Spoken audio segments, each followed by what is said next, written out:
Hello and welcome to the Fighting Moose podcast. I'm your host and narrator, Jason Hendrickson.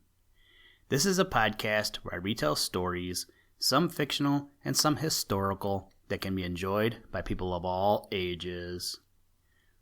I know that I've said it before, but I'll say it again. History is interesting, especially for me, the Revolutionary War era of the United States. John was wanting some tea the other day, and I said to him, I liked my coffee black and my tea in the harbor, to which he responded with an eye roll. I forget where I saw it first, but I've seen that saying on shirts and coffee mugs. Anyway, I went in search of a Boston Tea Party story and came across this one. Today, we will read the story, A Boston Tea Party, which comes to us from the book Boys and Girls of Colonial Days, written by Carolyn Sherwin Bailey. I hope that you have found some interesting things to read about, whether it be history or drama or romance. For me, Arctic exploration is my topic of choice right now. Now, let's turn to today's story. I hope you enjoy. Let's begin. Liftoff. We have a liftoff.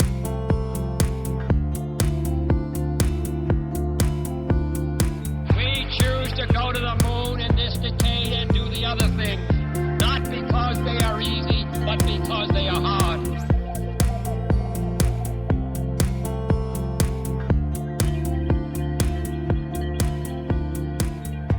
A Boston Tea Party. Is it, think you, because her father is the president of the Continental Congress that Suzanne Beaudenot behaves so? Abigail whispered the question across the aisle of a dame's school in Old Boston to one of the other little old-time lassies. Perhaps that is. Look at her now. She minds it not in the least that she must sit in the dunce's corner. She is smiling with those red lips and big blue eyes of hers as though she were not in disgrace, the other little girl whispered back. From other corners of the schoolroom came whispered comments about the willful little Susan. What did Susan do that she was put in the dunce's corner? Indeed, she did a great deal to try the good dame's patience. She tied the braids of Mercy Wentworth and Prudence Talbot together so tightly that when the dame called upon Mercy to bring her copybook to her to show its pothooks, Prudence was well nigh dragged too. As if this were not enough, Susan put sand in the ink and made it so thick as to spoil the good dame's copperplate writing. The school was hushed, though, as the dame who taught it entered and took her seat behind the desk, a quaint figure in her black gown, white apron, great spectacles, and smoothly parted back hair. All the children of those old colony days, seated in front of her on the hard benches, bent their heads low again over their spellers or slates. Their hair was smoothly cropped or tightly braided. Only the wayward little girl, perched high upon the dunce's stool, wore her hair in a mass of tangled curls. They gleamed like gold in the sunshine that filtered in through the window.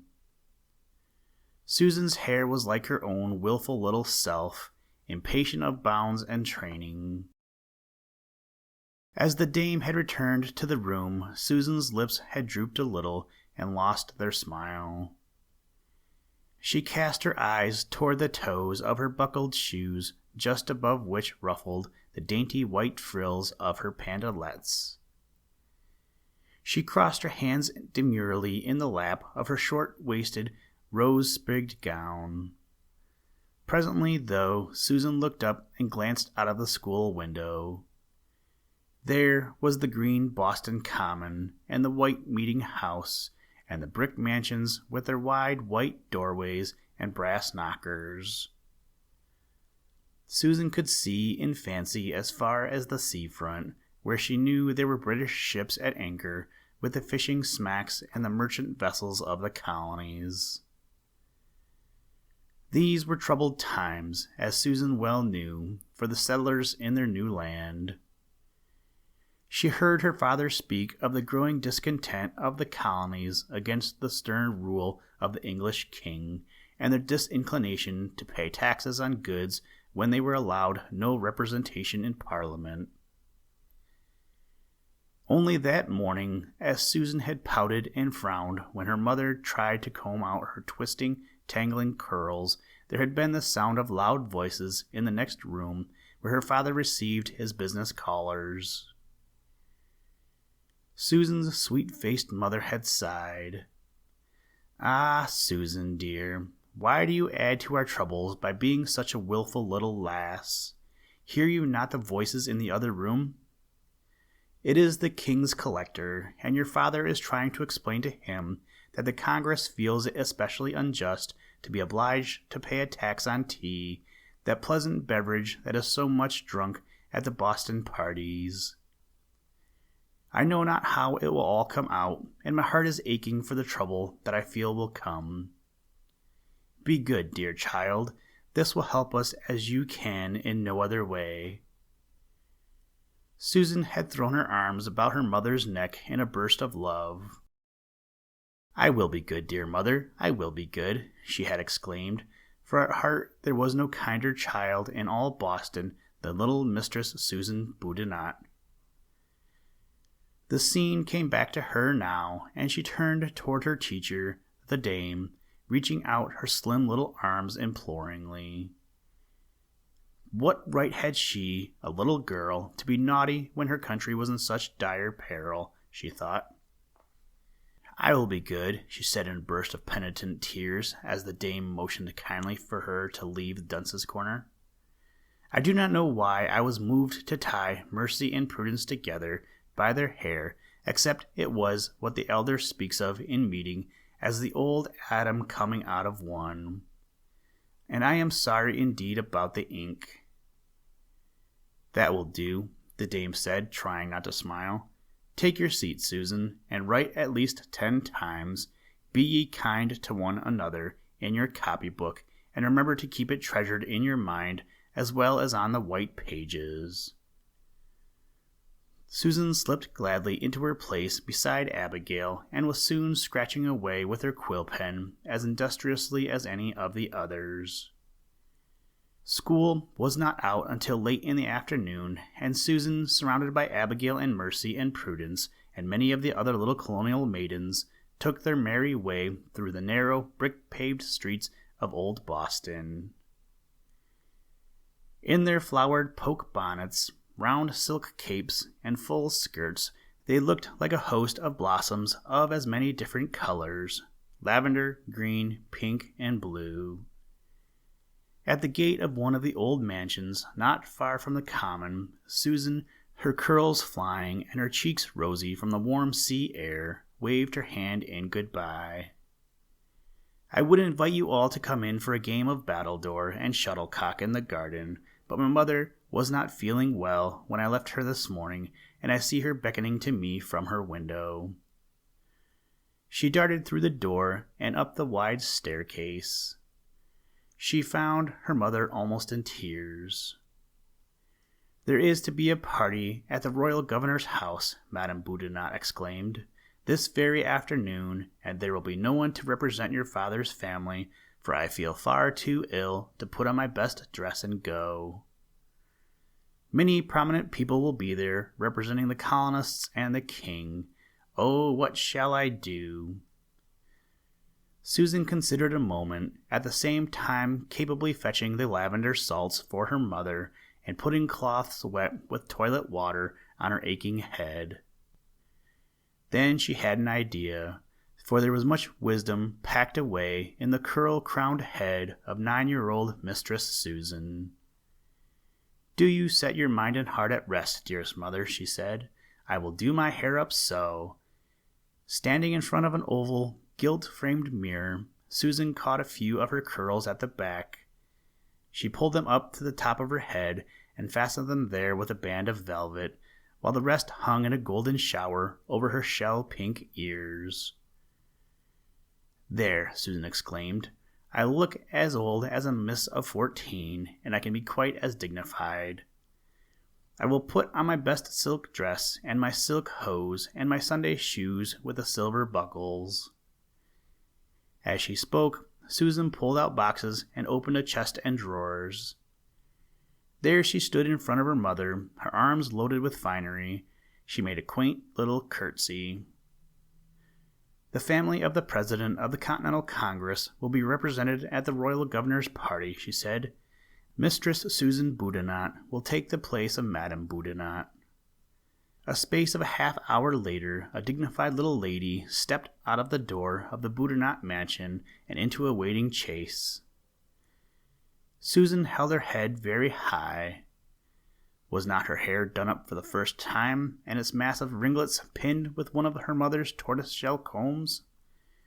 Her buff brocade dress was made with a lace underbody. A polonaise and deep frills of lace edged the elbow-length, close-fitting sleeves and fell as far as the small white hands.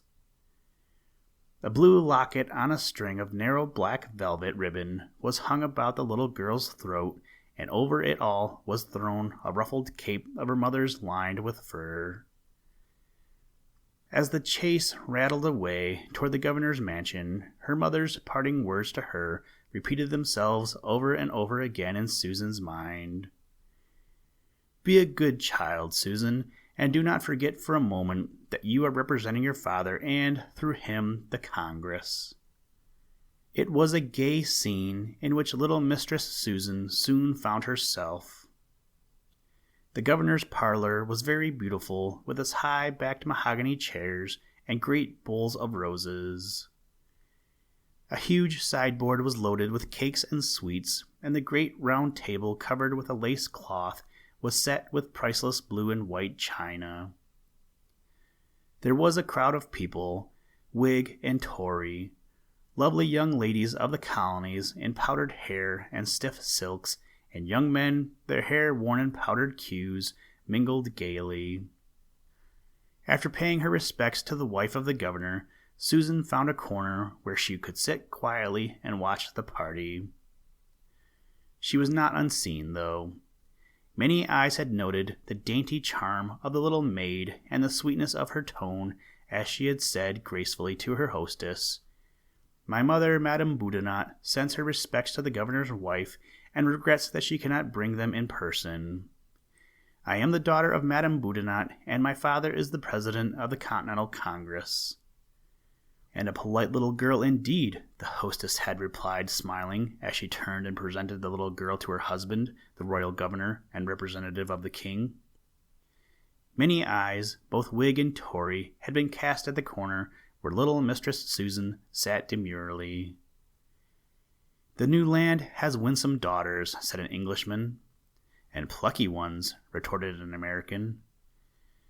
But Susan's eyes were fixed on the goodies that were being brought in now by the servants, great silver trays loaded with confections of all kinds. The blue plates were passed to the guests.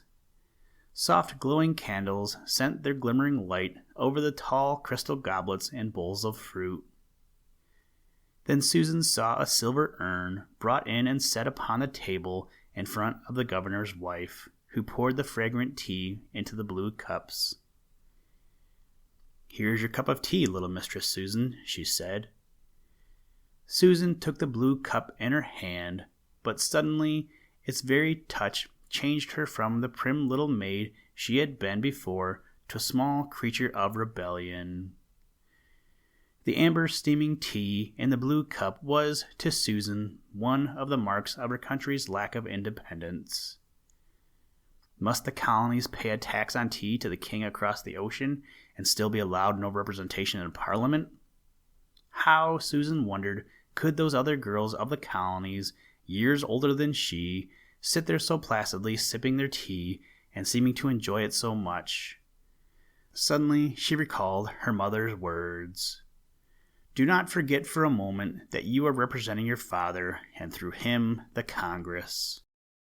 Susan had made up her mind what she would do. Her girlish spirit of rebellion that sometimes led her to play such pranks as she had that day in school suddenly turned to the willpower that made the colonists win their fight for freedom in the American Revolution. Susan rose, cup in hand, and took her away across the room, the rustling of her silk skirts calling the attention of the tea drinkers to her. At an open window, she stopped and deliberately tipped her cup, throwing the tea, untasted, on the grass outside. Then she set the empty cup down upon the table. At first there was a hush, then gentlemen laughed to see the little girl, flushed now with confusion, seated on the edge of a high chair and tapping upon the floor with one high-heeled slipper.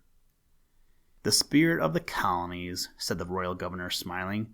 "I foresee that we shall have to tame it." But in spite of his mocking words, Susan saw that more than one of the guests who claimed the cause of the colonies their own set down their tea and drank no more of it. The first laughter died away. There was a thoughtful quiet during the remainder of the party. Years and years ago it was, but the brave rebellion of little Mistress Susan had come down to the children of today in story as one of the helps in the winning for America of her independence. Listen, Tranquility Base here. The Eagle has landed. That's one small step for man,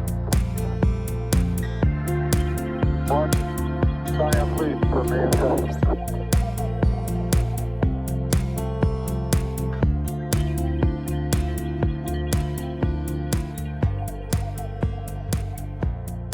Thank you for listening to this episode of the Fighting Moose podcast.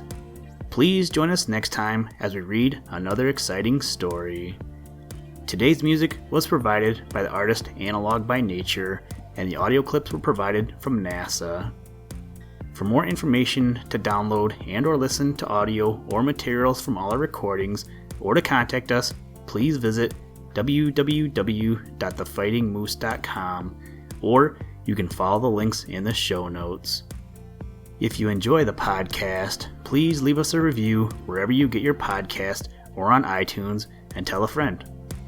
Thank you for your patronage, and as always, try and do a random act of kindness every day. Mission complete, Houston. After serving the world for over 30 years, the space shuttle turned its place in history and has come to a final stop.